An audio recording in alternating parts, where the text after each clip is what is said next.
So mga kamabs, nandito sa Bunbun ngayon, no? Walang pasok. Walang pasok? Sabado. Pasok kayo, pasok kayo. Pasok. Isara yung gate na lang muna, please. Sit down. Dito kayong dalawa, ako lang ba? Ay, sige, dyan na lang, mas okay pa siguro. Kunin ko lang yung notebook niya, ate. Ano pangalan mo? Si Christian J. Wala kang pasok, Christian? Wala po. Ikaw si Christian... Christian po. Christian Paul. Christian lang. Christian lang. Ikaw Christian J. Tignan mo, may nakasalamin sa ano namin, no? Sa bintana. Hindi kami nakikita dito sa loob. Hindi nakikita. Ayan, sa loob. Ano, okay lang kaya? Ilan kaya sa bahay natin, ha? 4 po. 4? Wala nang trabaho po sa akin. Sa ate mo, tsaka... Isa lang po. Yung isa lang nalulog po. Mapagpalang araw po mga ka-fams. Ulan pa rin. Ngayon po, samahan po natin sila Bunbun. May pupuntahan po tayong sorpresa para kay Bunbun. Samahan niyo po kami. At sana po ay mapasaya natin si Bunbun. Kung natatandaan niyo po mga kapam, si Bunbun po yung batang napakasipag, naglalako ng mga doormat at mga basahan. At masabi po natin siya na ang bubuhay sa pamilya nila, ano po, sa murang edad na 11 years old. Wala po silang tatay na mayapan na po. Nabanggit po kasi ni Bunbun noong nakaraan na vlog natin sa kanya na wala na po siyang magamit sa school na sapatos. Titignan po natin anong mabibili natin, ano po, para kay Bunbun. Saan po tayo naroon mga kapams, mag-iingat po tayong lahat.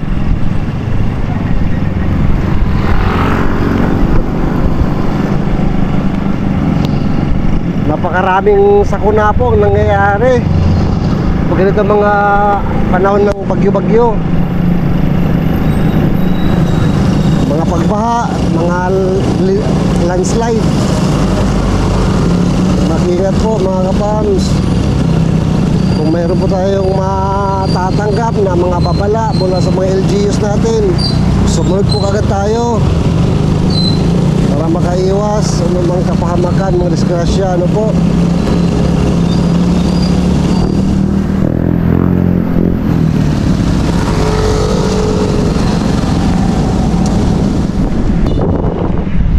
Popogya. So tayo ngayon sa NSN mga kapams.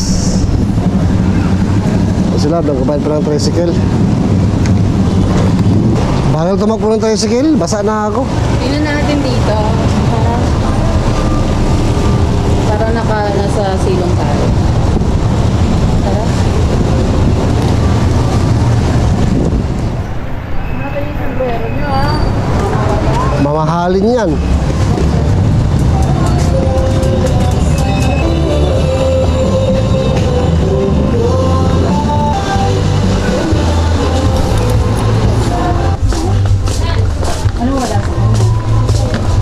Wala na akong hihingin pa. Wala na.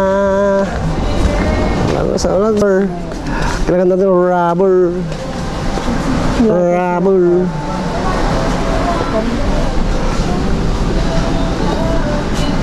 Excuse me, may rubber shoes dito? May mga rubber? Wala. Wala na rubber shoes. Ate, meron kayong school uniform dito? Wala. Hey, John! Kuya. And everything!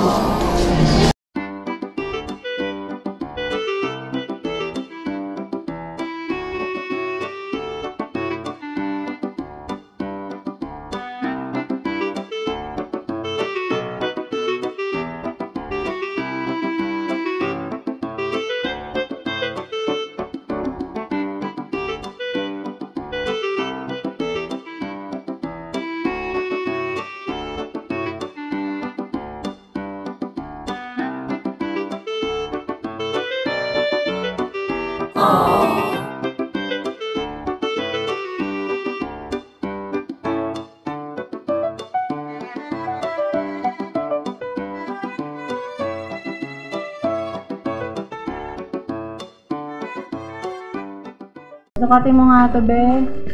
Kasi sa'yo? Small? At talikod ka. Ayun, perfect. Ayun, perfect. Pwede yan sukat mo? Sige, okay lang. Thank you. O yan na lang, kuha tayo ng small. 1, 2, 3. Okay, hawakan mo, be. Tara, tingin naman tayo ng uniform mo, polo, tsaka pantalon, ha? Sige, tara.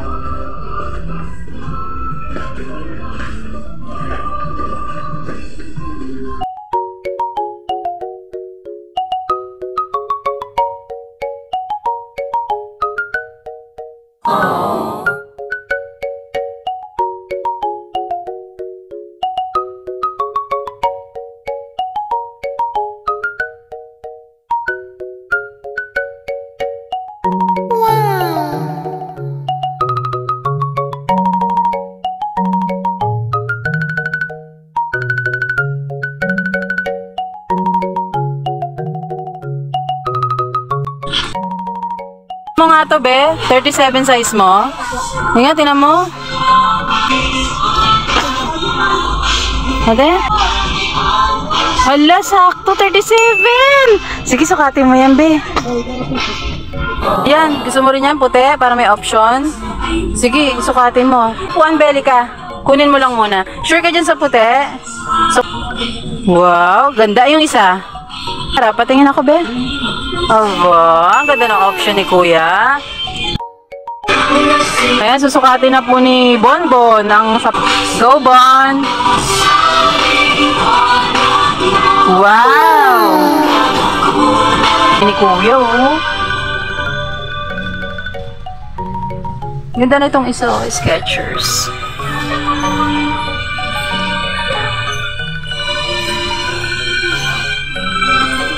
Ayan, ano yan? May allowance, Kasha? Yes. Okay, yung isa pa. Nasaan yung isa pa?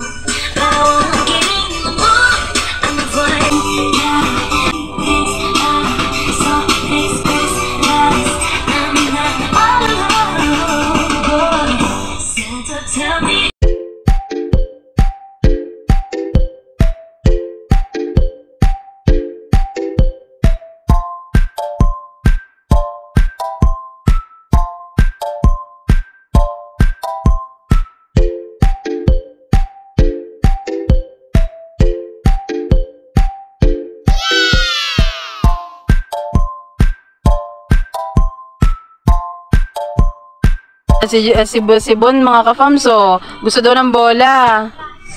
Magaling ka ba maglaro? Pakitaan mo nga kami ng moves mo para maniwala ako. Pakitaan mo, dali, pag maganda yung moves mo, bibili tayo, dali.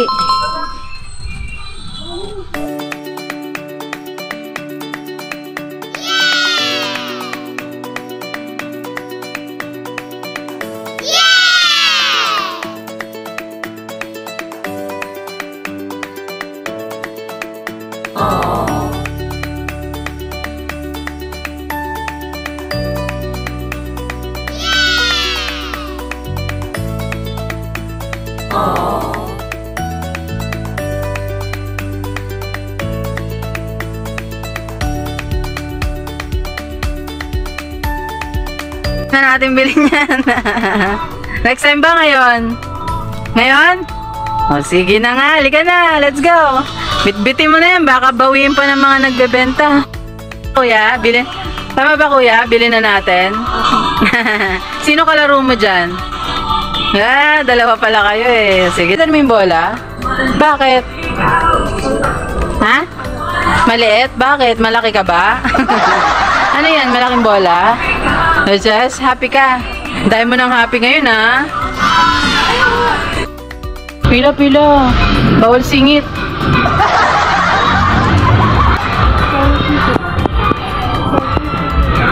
Saan? Tsaka? O yun. 16 yan, te. 16. Bon, ano? 16 ka? Sukatin mo? O, nasukat mo na? Sukatin mo? Okay lang, te. Yan. Estudyante na siya. Wala kayong polo, te, talaga, no? Dito. Sakto lang, be. Ikot ka nga. Di ba maluwag? O, try mo yung 14. Sumo na kaya, pre? Yun, no? Maluwag ba? Mukhang maluwag? Sakto. Anong size yan? Tingnan nga natin. Anong size? Size 16. Ayan. 16 po siya, mga ka-fams.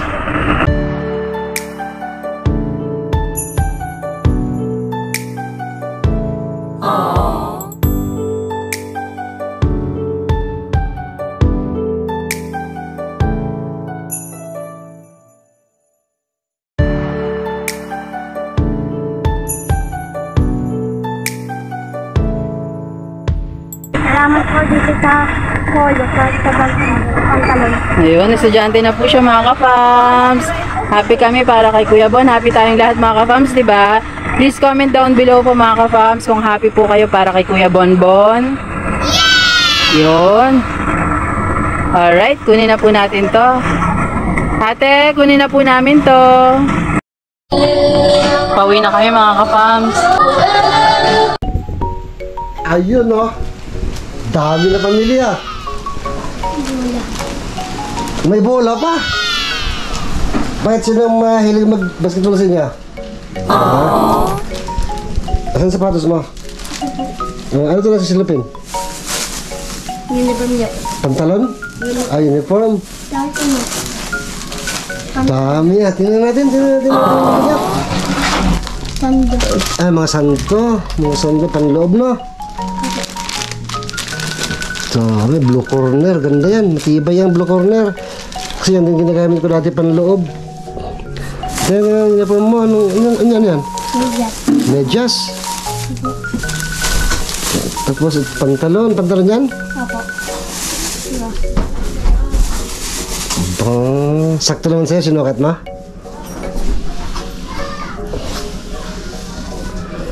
Sakto na yan, wala ka ng ibang kailangan? Opo. Masaya naman, ha? Bakit tingnan mo kang masaya? Meron ka muna Christian J. Christian J? Opo. Meron ka muna. Ano yan? Grahams. Sarap yan.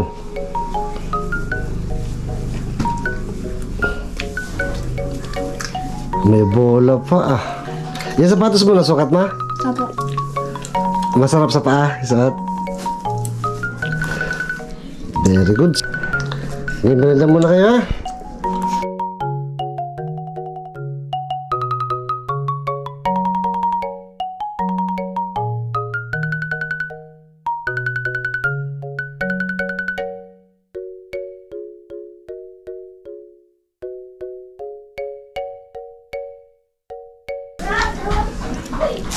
Sige, merenda muna kayo. Para makapagpahinga. Ano, mga kuya? Nabusog ba kayo sa merienda? Masarap? Apa! Sa rate na 1 to 10, 10 pinakamasarap. Ano ang rate nyo? 1 to 10. Bigyan nyo nga ng rate. Anong rate? Number 10. Wow! Ikaw, kuya. Anong grade mo ang ibibigay sa merienda natin? 1 to 10. Ilan? 3. Ilan, kuya? 5 over 5. 5 over 5? 10 pinakamataas. Masarap ba? Medyo lang. Medyo lang. Oh. Medyo lang kasi medyo natikman nila eh. Kaya lahat umubos. Ay, ganon. Ay, ikaw pala, kuya eh. Sarap eh, no? Kuya Bon, gano'n kasaya si Kuya Bon? Sobo na po. Oh. Mahihayin si Kuya Bon. Kuya Bon, masayang-masaya ka dahil ngayon may sarili ka ng gamit, tama ba? Noon kasi umihiram ka lang sa kapatid mo. Ayun, mga ka-fams, yun po yung katotohanan doon na si Kuya Bon po ay nakikigamit lamang po sa uniform ng kanyang kapatid. Pero ngayon, may sarili na po siyang gamit, uniform, at may extra pa nga po. May bonus. Dahil mayroon na po siyang bola na magagamit. Sa inyo pong kaalaman, sa ating pong kaalaman, si Bonbon po ay magaling pong maglaro ng basketball. Ayan, di ba? Ano nga position mo sa basketball? Center, ano ka, guard? Waterboy. Waterboy? Pambira. Nakita nyo naman po kanina yung moves ni Bonbon, ha? Kayo na po ang humusga. Ano po ang karapat-dapat niyang position sa basketball. Ayan. Mga ka-fam, sana po ay nag-enjoy po kayo sa ating ginawang pamimili para po kay Kuya Bonbon. Kasama po natin ang kanyang Kuya Chris. Saya ka ba para kay Bonbon? Opo. Gaano kasaya? Masaya po. Ay. Salamat po sa nagbigay ng gamit ng kapatid ko. Oh. Salamat din po sa sando na nabili po sa akin. Salamat po din sa lahat nagbigay sa mga gamit po sa school. Dahil sa bola din po. Salamat po. Salamat po Ate Bicay. Salamat din po ay Kuya Randy. Salamat po. Siyempre po mga ka-fams, masayang-masaya po tayo at na-appreciate po ni Kuya Bonbon at Kuya Christian yung ibinigay po nating pagmamahal para sa kanila. Wala po kasi si Nana, yung nanay po ni Bonbon. Meron po silang mga gampanin po sa church. Kaya hindi po pala sila nakauwi ay na-stranded po sila doon. Gawa po ng bagyo. Itong Typhoon Christine talaga. Hindi na pauwi ang nanay ni Bonbon. Pero pauwi na raw po sa Lunes. Ayan. Shoutout sa iyo, nanay, at sa mga kasama niyo po. Mag-iingat po kayo dyan. Nasa mabuting kalagayan naman po si Bonbon at Christian. Ayan, masayang-masaya po sila. Nawala kayo. Ano mas Masaya masaya? kayo? Ano mas masaya? Dito si mama wala. Hindi dito po. Ayun, ikaw kuya. Andi rito din. Kunyari pa. Ayun. Kuya Bonbon, mag-aral ka mabuti at hiling din nung nagkaloob sa atin ng pagmamahal na mag-aral kang mabuti dahil yan ay suporta niya sa'yo para sa pag-aaral mo, ha? Magkaroon ka ng uniform, magamit mo sa school yung sapatos, aral mabuti, okay? At humahanga siya sa'yo sobra dahil si Bonbon po, pagkatapos mag-aral ay magtitinda pa pagkatapos ng school. Tama ba yun, Kuya Bon? Anong oras ang pasok mo? Umaga po. Tapos, anong oras ka nagtitinda? 3 po. Anong oras po? Ay, 3 po. O tapos, anong oras? Ano Anong oras ka matatapos? 8 po. Araw-araw yon. Pagkatapos ng school, pagtitinda naman. Napakasipag. Alas 3 hanggang alas 8? Ito, grabe yung batang garay. Napakasipag po talaga ni Kuya Bonbon. Para po sa mga kabataang nanonood, dolaran po natin si Bonbon, napakasipag. Ganon din si Kuya Christian, masipag at supportive na kuya para kay Kuya Bonbon. Happy? Love, may masasabi ka pa? Para sa kanilang dalawa, good luck message. Good luck. Okay na. Ayun, napakasaya. Masaya po ako para kina Bonbon. Para silang Christian, kay Christian naman siya, kay Christian 2 na nabilan sila ng bagong gamit. Bawas sa alalahanin nila mama nila, siyempre napakahirap ng sitwasyon nila kung tutuusin nga po, si Bonbon na lang po yung inaasahan nila talaga na para sa pamilya nila, ano po. At malaking bagay ito. Salamat po sa inyo kung sino man po nagkaloob sa kanila. Maraming salamat po. Sana marami pang biyaya ang bumalik po sa inyo sa kabutihan po ng inyong puso. Mas marami po kayong matulungan na katulad po nila Bonbon, nakarapat dapat po natulungan po, mga kapams. Tuloy-tuloy lang po tayo. Ayun. Tuloy-tuloy lang po tayo tulad ng sinabi nila. Spread love araw-araw. Good vibes araw-araw. Dito lang po yan sa LV Vlogs Family! Bye-bye! Bye! God bless po. Salamat din po. Bye-bye.